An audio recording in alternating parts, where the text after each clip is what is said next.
नमस्कार दोस्तों, स्वागत है आपका हमारे चैनल पर।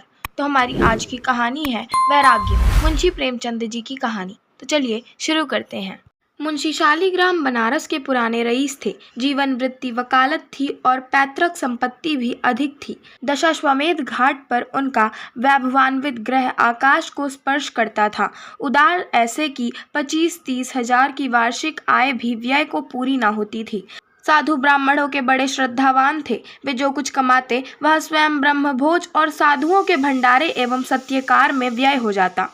नगर में कोई साधु महात्मा आ जाए, वहाँ मुंशी जी का अतिथि। संस्कृत के ऐसे विद्वान कि बड़े बड़े पंडित उनका लोहा मानते थे। वेदांतीय सिद्धांतों के वे अनुयायी थे। उनके चित्त की प्रवृत्ति वैराग्य की ओर थी। मुंशी जी को स्वभावतः बच्चों से बहुत प्रेम था। मोहल्ले भर के बच्चे उनके प्रेम बारी से अभिसिंचित होते रहते थे। जब वे घर से निकलते थे तब बालकों का एक दल उसके साथ होता था। एक दिन कोई पाषाण हृदय माता अपने बच्चे को मार रही थी। लड़का बिलक बिलक कर रो रहा था। मुंशी जी से ना रहा गया, दौड़े, बच्चे को गोद में उठा लिया और स्त्री के सम्मुख अपना सिर झुका दिया। स्त्री ने उस दिन से अपने लड़के को ना मारने की शपथ खा ली।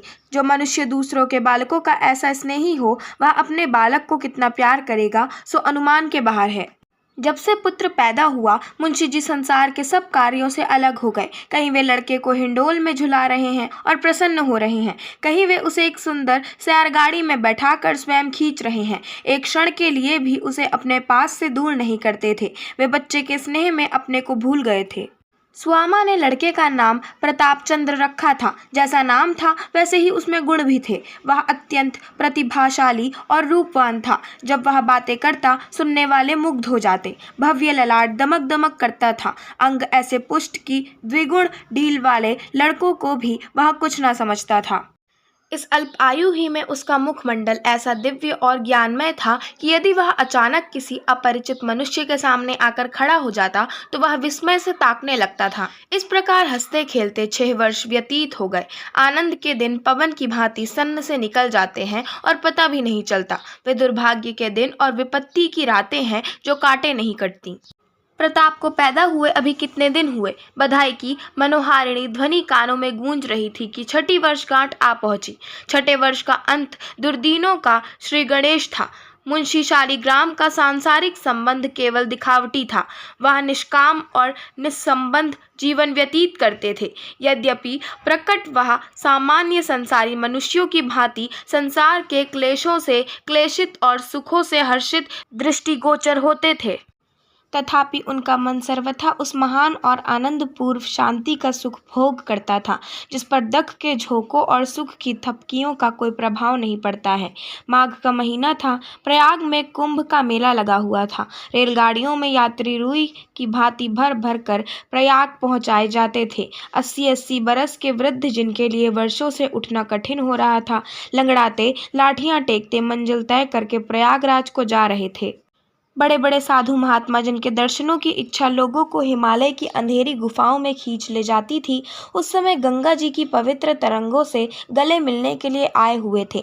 मुंशी शालीग्राम का भी मन ललचाया। सुवाम से बोले, कल स्नान है। सुवामा ने कहा, सारा मोहल्ला सूना हो गया, कोई मनुष्य नहीं दिखता।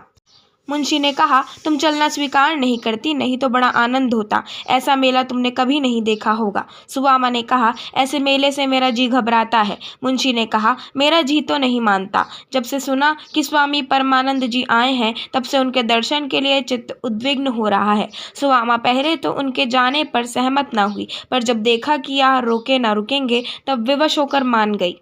उसी दिन मुंशी जी 11 बजे रात को प्रयागराज चले गए। चलते समय उन्होंने प्रताप के मुख का चुंबन किया और स्त्री को प्रेम से गले लगा लिया। सुवामा ने उस समय देखा कि उनके नेत्र सजल हैं। उसका कलेजा धक से हो गया, जैसे चैत्र मास में काली घटाओं को देखकर कृषक का हृदय कांपने लगता है। उसी भांति मुंशी जी ने नेत्रों का अश्रुपूर्ण देखकर सुवामा कंपित हुई। अश्रु की वे बूंदें वैराग्य और त्याग का अगाध समुद्र थीं।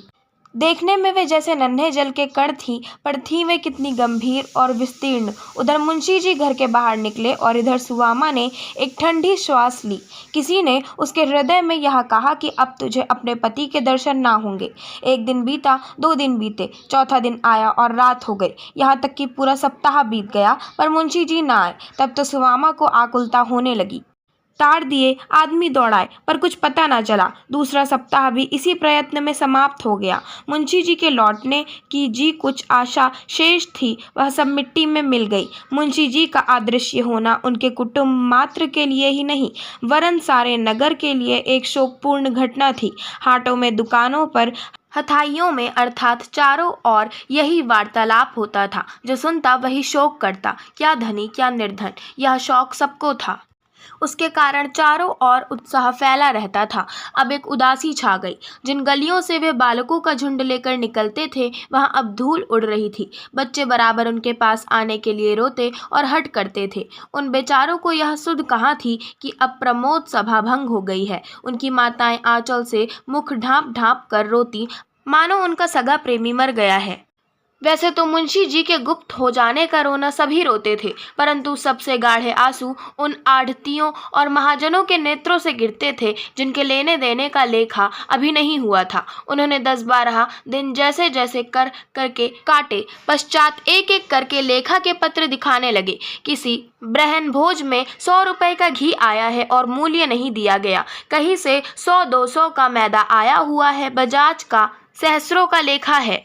मंदिर बनवाते समय एक महाजन के 20 सहस्र ऋण लिया था, वह अभी वैसे ही पड़ा हुआ है। लेखा की तो यह दशा थी। सामग्री की यह दशा की एक उत्तम गृह और तत्संबंधिनी सामग्रियों के अतिरिक्त कोई वस्तु न थी जिससे कोई बड़ी रकम खड़ी हो सके। भूसंपत्ति बेचने के अतिरिक्त अन्य कोई उपाय न था जिससे धन प्राप्त करके ऋण चुकाया जाए। बेचारी सुवामा सिर नीचा किए हुए चटाई पर बैठी थी और प्रताप चंद्र अपने लड़की के घोड़े पर सवार आंगन में टक टक कर रहा था कि पंडित मोटेराम शास्त्री ने कहा, जो कुल के पुरोहित थे, मुस्कुराते हुए भीतर आए। उन्हें प्रसन्न देखकर निराश सुवामा चौंक कर उठ बैठी कि शायद यह कोई शुभ समाचार लाए हैं। उनके लिए आसन बिछा दिया और आशा भरी दृष्टि से देखने लगी। पंडित जी आसन पर बैठे और सूंघनी सूंघते हुए बोले, तुमने महाजनों का लेखा देखा? सुवामा ने निराशापूर्ण शब्दों में कहा, हाँ देखा तो। मोटेराम ने कहा, रकम बड़ी गहरी है। मुंशी जी ने आगा पीछा कुछ ना सोचा, अपने यहाँ कुछ हिसाब किताब ना रखा। सुवामा ने कहा, हाँ अब तक तो यह रकम गहरी है, नहीं तो इतने रुपए क्या एक एक भोज में उठ गए हैं।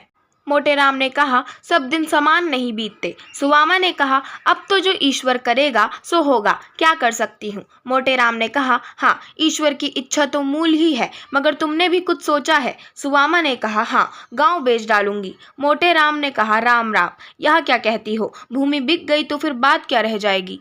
मोटेराम ने कहा, भला पृथ्वी हाथ से निकल गई तो तुम लोगों का जीवन निर्वाह कैसे होगा? सुवामा ने कहा, हमारा ईश्वर मालिक है, वही बेड़ा पार करेगा। मोटेराम ने कहा, यह तो बड़े अफसोस की बात होगी कि ऐसे उपकारी पुरुष के लड़के बाले दख भोगे। सुवामा ने कहा, ईश्वर की यही इच्छा है तो किसी का क्या बस। मोटेराम ने कहा, भला मैं एक युक्ति बता दूं कि सांप भी मर जाए और लाठी भी ना टूटे। सुवामा ने कहा, हाँ बतलाइए, बड़ा उपकार होगा। मोटेराम ने कहा, पहले तो एक दरख्वास्त लिखवा कर कलेक्टर साहिब को दे दो कि मालगुजारी माफ़ की जाए, बाकी रुपए का बंदोबस्त हमारे ऊपर छोड़ दो, हम जो चाहेंगे करेंगे, परंतु इलाके पर आँच ना आने पाएगी। सुवामा ने कहा, कुछ प्रकट भी तो हो, आप इतने रुपए कहाँ से लाएंगे? मोटेराम ने कहा, तुम्हारे लिए रुपए की क्या कमी है? मुंशी जी के नाम पर बिना लिखा पढ़ी के 50,000 रुपए का बंदोबस्त हो जाना कोई बड़ी बात नहीं है। सच तो यह है कि रुपया रखा हुआ है, तुम्हारे मुंह से हाँ निकलने की देरी है। सुवामा ने कहा, नगर के भद्र पुरुषों ने एकत्र किया होगा।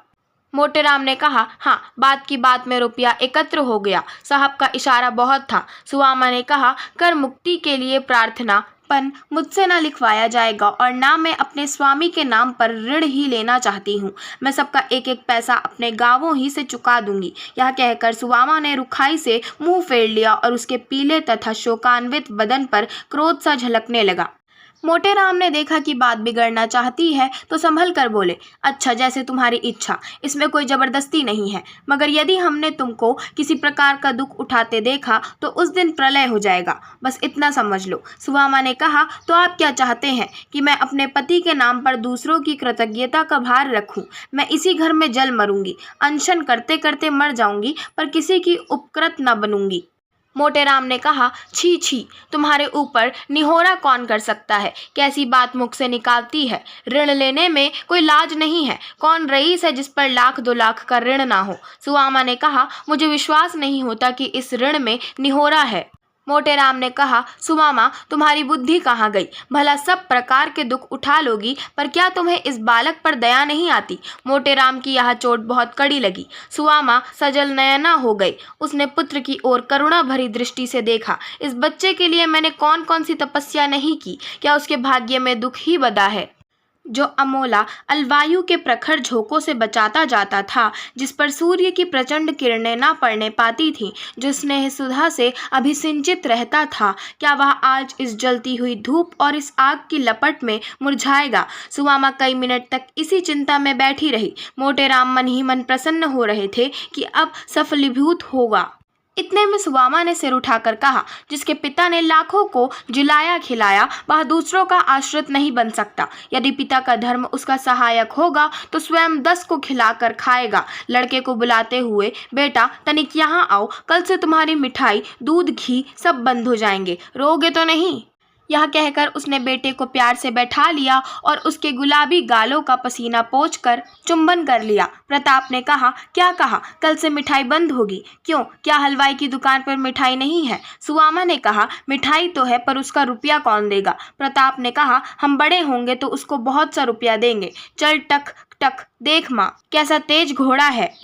सुदामा की आंखों में फिर जल भर आया। हाँ हंत, इस सौंदर्य और सुकुमारता की मूर्ति पर अभी से दरिद्रता की आपत्तियां न जाएंगी। नहीं नहीं, मैं स्वयं सब भोग लूंगी, परंतु अपने प्राण प्यारे बच्चे के ऊपर आपत्ति की परछाई तक न आने दूंगी। माता तो यह सोच रही थी और प्रताप अपने हठी और मुंहजोर घोड़े पर चढ़ने में पूर्ण शक्ति से लीन हो रहा था। बच्चे मन के राजा होते हैं।